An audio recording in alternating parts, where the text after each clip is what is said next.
Hey guys, it's Amber Rain Davis from NotableInk.com, and I'm sharing a quick and easy post-it tape masking and ink blending technique to create this beautiful gift card set featuring Simon Says Stamps cinnamon strips, and this is from their Love You More release. So let's get started.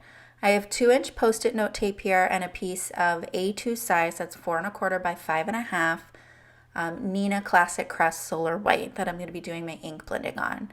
So I'm just using my glass mat to line up my areas and make sure that it's equal on all sides.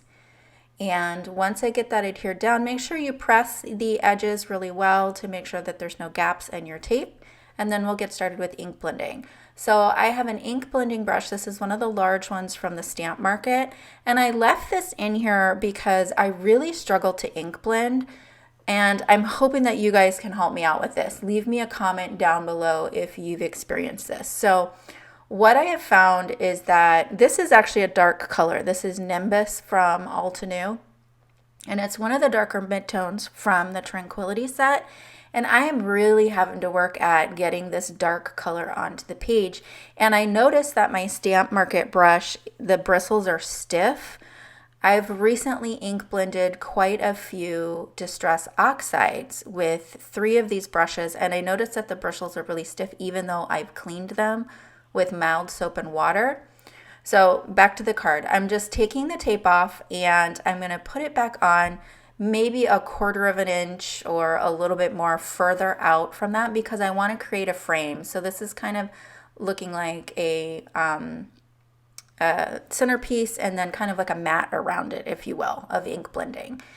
And so anyway, so these brushes are, I noticed that 3 of the 6 brushes that I have are really stiff even though I've cleaned them. So I'm wondering if it's what I'm cleaning them with or if they're just not getting clean enough. So if you have any tips on that, leave me a comment down below. So here you can see that there's no ink going on. So this is Cloudy Sky from the Tranquility set. It's the latest color. And so I've switched over to a softer brush, and this has nothing to do with the brand of the brush. I've had great success with the Stamp Market brushes. Like I said, that one was just stiff that I was using for my blues.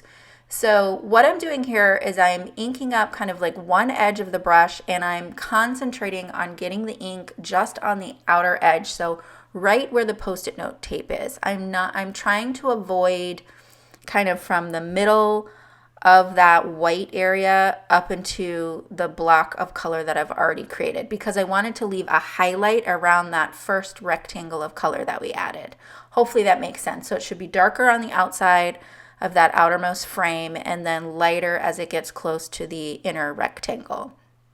And I just think that that adds a really nice effect. And I have Simon Says Stamp Beautiful Flowers 2 stamp set here. These flowers are gorgeous. They have kind of like that etched wood appearance or that vintage illustrator appearance. And so I'm just going to use a few of the different stamp sets, a different flower for each one of these cards. I'm inking this up with Altenew Permanent Black ink, which is a Copic safe ink, because I wasn't sure if I was going to want to add some additional color with Copic markers to this. Ultimately, I decided not to, so I left them as is. Now here are the new cinnamon strips, and it's black with white text, which I absolutely love. And there's a great texture to this paper. They look really clean, and so there's a lot of Valentine's Day and also some encouraging messages in here as well. So here I have my Cutterpillar crop trimmer. I got this in October, and I absolutely love it. So what I'm showing you here is there's actually a light underneath the platform that shines on your paper, and I can see exactly where I'm cutting. So even with the lights on, it's really easy to see. It shines through this black paper, and it allows me to get a more precise cut. I absolutely love this cutter. So I went ahead and trimmed all the sentiments from one of the panels, and I've gone through and picked out, I wanted to have 3 sentiments that would go together so that I could create this as a gift set of cards. Initially I thought I would pop this up on some adhesive foam, and I didn't like it, and so I ended up adhering it straight to the card. So for the most part, I would consider this a 1-layer card with the exception of the sentiment strip, and I love how bold the black is on these strips. So for the yellow card, I did the same thing. I did a single flower. I added an extra bunch of leaves, so I'm not going to show that on film. But for this purple one, I wanted to show you how I did this larger stamp. So I went ahead and ink blended the center with all 4 of the pieces of Post-it tape down. And now I'm going to remove the right side and the bottom tape and leave the left side and the top tape so that I can mask the upper left of this stamp, of this large stamp.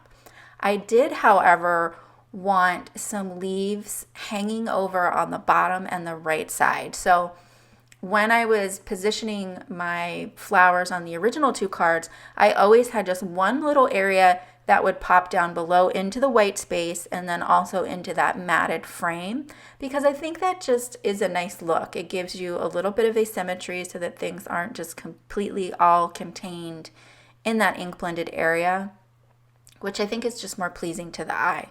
With each one of these, I've stamped them twice to make sure that I get deep dark color on my inking, and of course the MISTI tool is awesome for that. I really love my mini MISTI, but obviously when you're using large stamps like this, the regular size MISTI is way more useful. Otherwise, you can't really do it very well in the mini MISTI. It just kind of hangs out the edge.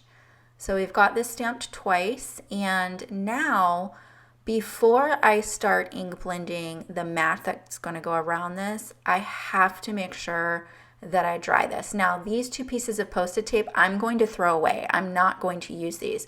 As I said, the Post-it note tape has a little bit of a coating on it, and you will smear that ink. It doesn't completely absorb into that tape. So I'm going to go ahead and use new tape to replace those 2 pieces, and then I'm going to dry the ink here to make sure that I don't start smearing it when I do the next layer of ink blending. So we'll add another piece of tape here, and so I used 3 different Altenew ink families. This one is Sugarplums, and I used Pale Mauve and Amethyst.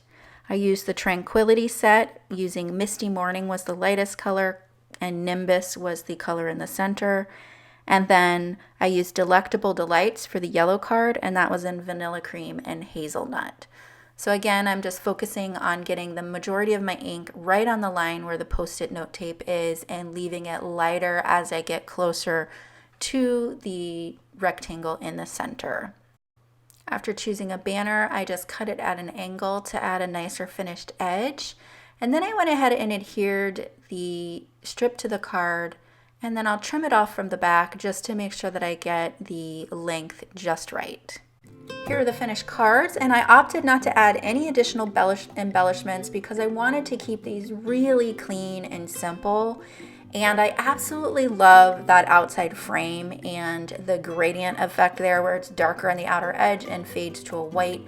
And it was just so simple to do. So I hope that you guys try out this technique and that you enjoyed these projects. If you did, hit that subscribe button down below and the like button. That's how YouTube knows to share this out to other people.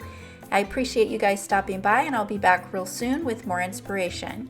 And please let me know about the cleaning of the brushes down below. Thanks so much.